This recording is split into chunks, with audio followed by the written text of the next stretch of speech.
Hello guys, అందరు ఎలా ఉన్నారు? నేనైతే బాగున్నాను.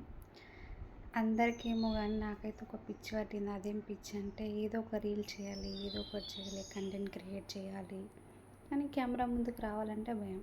అట్లా నాకే ఉందా, మీలో ఇంకెవరికైనా ఉందా? చేయాలని మస్తు ఉంటుంది. ఇంట్లో ఎంకరేజ్ ఉంది, ఫ్రెండ్స్ అందరు సపోర్ట్ అంతా బాగానే ఉంది.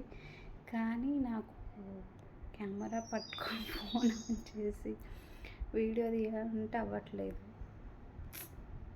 ఎన్ని డేస్ అవుతుంది అనుకుంటా, అరే చేయాలి ఈరోజు చేద్దాం, రేపు చేద్దాం అలా అనుకుంటా. ఫైనల్గా ఈరోజు అయితే చేసిన. మీకు ఎలా అనిపించింది నా వీడియో చూసి కామెంట్ చేయండి. ఈరోజు అయితే ధైర్యం చేసి వీడియో అయితే చేసిన. నేను మళ్ళీ మా హస్బెండ్కి కూడా చెప్పిన, అరే నేను చేద్దామని మస్తు ట్రై చేస్తా కానీ కెమెరా ఆన్ చేసి మాట్లాడడం అంటే మళ్ళీ భయం.